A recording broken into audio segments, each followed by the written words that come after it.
Welcome back to the New World of Education Zoology YouTube channel.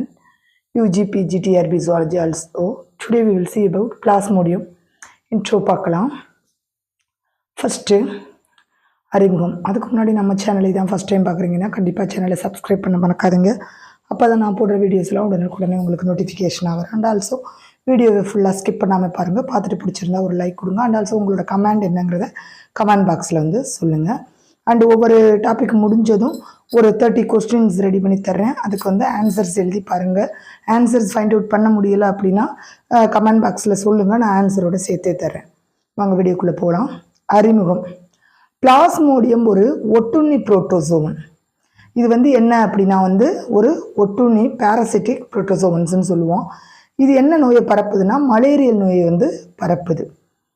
இது not only human being, பறவையிலையும் பாலூட்டிலையும் ஊர்வன இவற்றிலையும் வந்து and மேமல்ஸ்னா அதுதான் நம்ம human being எல்லாத்துலேயும் வந்து எதெல்லாம் அஃபெக்ட் பண்ணுதுன்னா கல்லீரல், மண்ணீரல், ரத்த செல்கள் இவற்றையெல்லாம் வந்து பாதிக்குது. ஓகேவா? இதுதான் வந்து நம்ம என்ன சொல்கிறோம்னா பிளாஸ்மோடியம். பிளாஸ்மோடியம் அப்படின்னா ஒரு ஒட்டுண்ணி புரோட்டோசோன்னு சொல்கிறோம். இது மலேரியா நோயை வந்து பரப்புது. அண்டு பறவை, பாலூட்டி, ஊர்வன இவற்றோட கல்லீரல், மண்ணீரல், ரத்த செல்கள் இதெல்லாம் வந்து இது பாதிக்குது. நெக்ஸ்ட்டு இதோட கிளாசிஃபிகேஷன் என்ன அப்படிங்கிறத பார்க்கலாம். இதோட உலகம் அப்படின்னு சொன்னோம்னா புரோட்டிஸ்டா. துணை உலகம் வந்து என்ன சொல்லணும்னா புரோட்டோசோவன். தொகுதி வந்து ஏ காம்ப்ளெக்ஸியா, எபிகாம்ப்ளெக்ஸியான்னு சொல்லுவோம். எபிகாம்ப்ளெக்ஸியா. அண்ட் வகுப்பு ஸ்பொரோசோவா. வரிசை யூகாக்சிடியா. அண்ட் குடும்பம் பிளாஸ்மோடியே. பேரினம் பிளாஸ்மோடியம். அண்டு சிற்றினம் இதில் 4 டைப்ஸான ஸ்பீசிஸ் வந்து இருக்குது. Already know that I think. Plasmodium vivax, Plasmodium falciparum, Plasmodium ovale, Plasmodium malariae அப்படின்னு சொல்லிட்டு 4 டைப்ஸான ஸ்பீசிஸ் வந்து இதில் இருக்குது.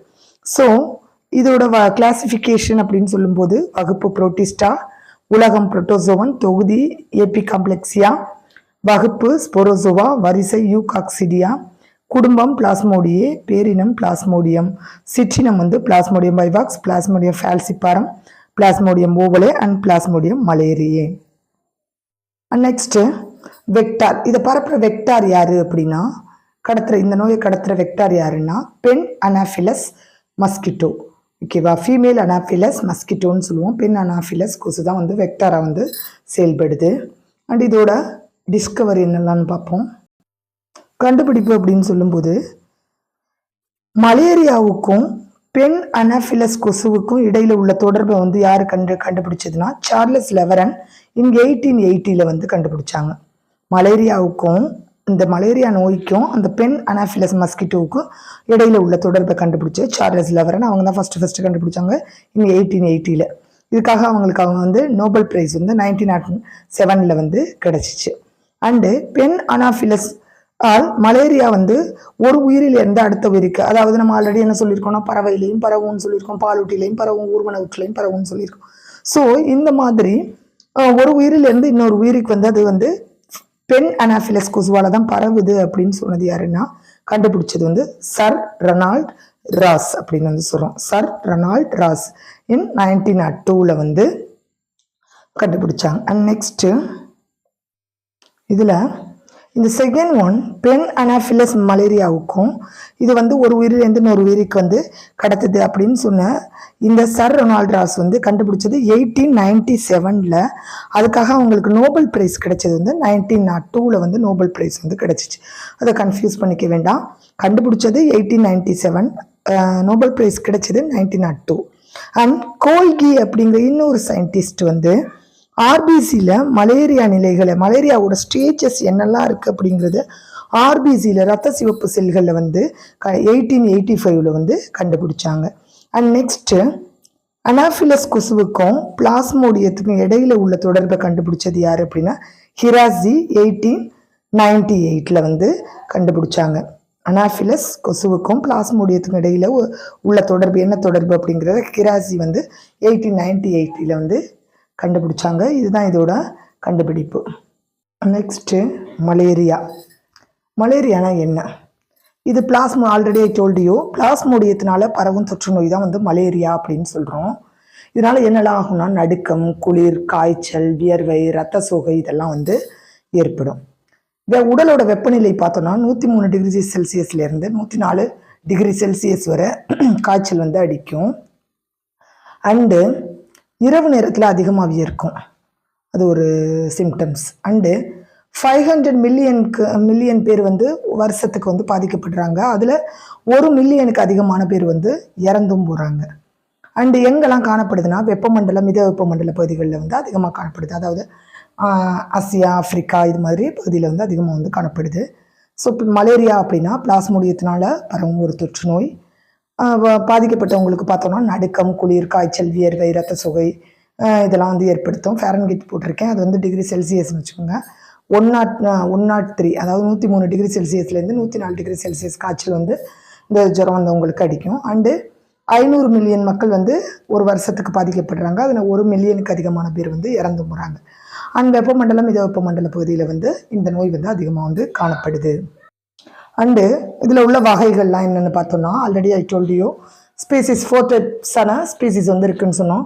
Plasmodium vivax, Plasmodium falciparum, Plasmodium malaria, Plasmodium ovale. Plasmodium வைவாக்ஸ்னா 48 ஹவர்ஸுக்கு ஒரு டைம் வந்து ஜுரத்தை ஏற்படுத்தும். அண்டு இது வந்து இதனால வர்ற மலேரியாவை பெக்னின் மலேரியா அப்படின்னு வந்து சொல்லுவோம். அதே வந்து பிளாஸ்மோடியம் ஃபால்சிபாரம் அப்படின்னா 48 ஹவர்ஸுக்கு ஒரு டைம் வந்து ஜுரத்தை ஏற்படுத்தும். மாலிக்னன் மலேரியா ஆர் பெர்னீசியஸ் மலேரியா அப்படின்னு வந்து சொல்லுவோம். இது வந்து பாதிப்பு வந்து அதிகமாக இருக்கும், இறப்பை கூட ஏற்படுத்தும். எதுன்னா பிளாஸ்மோடியம் ஃபால்சிபாரம் வந்து மாலிக்னன் மலேரியா ஆர் பெர்னீசியஸ் மலேரியாவை வந்து ஏற்படுத்தும். இது வந்து 48 ஹவர்ஸுக்கு ஒரு டைம் வந்து ஜுரம் வரும். பட் வந்து அதிகமான பாதிப்பு எதனால வருது இந்த நாளில் ஒன்று பார்த்தோம்னா இந்த ஃபால்சிபாரத்தினால தான் வருது. அண்ட் பிளாஸ்மோடியம் மலேரியா அப்படின்னு சொல்லும்போது 72 ஹவர்ஸுக்கு ஒரு டைம் வந்து ஜுரம் விட்டு வரும். இது வந்து குவார்டன் மலேரியா அப்படின்னு வந்து சொல்கிறோம். நெக்ஸ்ட்டு பிளாஸ்மோடியம் ஓவலே அப்படின்னா அதுவும் 48 ஹவர்ஸுக்கு ஒரு டைம் வந்து வருது. இது வந்து ஓவல் டெர்ஷியன் மலேரியா அப்படின்னு வந்து சொல்கிறோம். இது ரொம்ப ரொம்ப இம்பார்ட்டன்ட். அண்டு இதோட ஓம்புயிரி அப்படின்னு பார்த்தோம் அப்படின்னா ஹாஸ்ட்டு 2 ஹார்ஸ்ட் வந்து இதோட லைஃப் சைக்கிளை வந்து கம்ப்ளீட் பண்ண 2 ஹார்ஸ்ட் தேவைப்படுது. வாழ்க்கை சுழற்சியை முடிக்கிறதுக்கு 2 ஓம்புயிரி தேவைப்படுறதுனால இதை வந்து என்னென்னு சொல்கிறோம்னா டைஜெனிக் பேரசைட் அப்படின்னு வந்து சொல்கிறோம். அண்டு அப்போ 2 ஹார்ஸ்ட் அப்படின்னா 1 வந்து மனிதன் வந்து இடைநிலை ஓம்புயிரியா வந்து இருக்கான், விருந்தோம்பியா வந்து மனுஷன் வந்து இருக்கான். தட் இஸ் இன்டர்மீடியட் ஹார்ஸ்ட்னு சொல்லுவோம். மனுஷனில் நடக்கிறது என்னன்னு பார்த்தோம்னா பாலிலா ஏசெக்சுவல் ரீப்ரொடக்ஷன் வந்து மேனில் நடக்கும். அதே வந்து பென் அனாஃபிலஸ் மஸ்கிட்டோ வந்து நிரந்தர ஓம்புயிரியா வந்து இருக்குது. டெஃபினட் ஹாஸ்டா வந்து யார் இருக்காங்க அப்படின்னா ஃபீமேல் அனாஃபிலஸ் மஸ்கிட்டோ வந்து இருக்குது. அண்டு இதில் என்ன நடக்கும் அப்படின்னா செக்ஸுவல் ரீப்ரொடக்ஷன் வந்து நடக்கும். ஸோ அண்டு இன்ஃபெக்டிவ் ஸ்டேஜ் பார்த்தோம் அப்படின்னா இன்ஃபெக்டிவ் ஸ்டேஜ் வந்து மேனில் ஸ்போரோசோயிட்னு சொல்லுவோம். அதே வந்து இன்ஃபெக்டிவ் ஸ்டேஜ் வந்து மஸ்கிட்டோவில் வந்து கேமெட்டோசைட் அப்படின்னு சொல்லுவோம். லைஃப் சைக்கிள் பார்க்கும்போது கண்டிப்பாக உங்களுக்கு எலாபரேட்டாக சொல்கிறேன், புரியும். இன்ஃபெக்டிவ் ஸ்டேஜ் வந்து மேனில் ஸ்போரோசைட்டு, அதே இன்ஃபெக்டிவ் ஸ்டேஜ் மஸ்கிட்டோவில் கேமெட்டோசைட்டு. அண்ட் லிவரில் நான் ஆல்ரெடி என்ன சொல்லியிருக்கேன்னா இது வந்து லிவர் பிளட் செல்ஸ் எல்லாம் வந்து அஃபெக்ட் பண்ணணும்னு சொன்னோம் இல்லையா. அப்போ லிவரில் இதோட இது எத்தனை நாள் லீவ் பண்ணணும்னா 6லேருந்து 14 டேஸ் வந்து லிவர்லையும், பிளட்டில் வந்து 48லேருந்து 72 ஹவர்ஸ் வந்து பிளட்லையும் வந்து லீவ் பண்ணும். அண்ட் இதோட அந்த இன்குபேஷன் பீரியட் அப்படின்னு சொல்லும்போது 21 டேஸ் வந்து இந்த ஃபீவர் வந்து இருக்கும். ஓகேவா, இது இன்குபேஷன் பீரியட். ஸோ இதுதான் வந்து இந்த பிளாஸ்மோடியத்தோட இன்ட்ரோ. நெக்ஸ்ட் கிளாஸில் வந்து நம்ம அதோட லைஃப் சைக்கிள் என்ன அப்படிங்கிறதையும், அதில் அந்த டிசீஸ்னால என்னென்ன சிம்டம்ஸ் எல்லாம் வரும், எப்படி க்யூர் பண்ணலாம், என்னென்ன மெடிசின் எடுத்துக்கணும் அப்படிங்கிறதெல்லாம் வந்து நம்ம நெக்ஸ்ட் கிளாஸில் பார்ப்போம். ஓகே, இந்த சேனல் உங்களுக்கு பிடிச்சிருந்தா லைக் பண்ணுங்கள், ஷேர் பண்ணுங்கள், சப்ஸ்கிரைப் பண்ணுங்கள். அண்ட் கூடவே உங்களோட கமெண்ட் என்னங்கிறத கமெண்ட் பாக்ஸில் சொல்லுங்கள். தேங்க்யூ.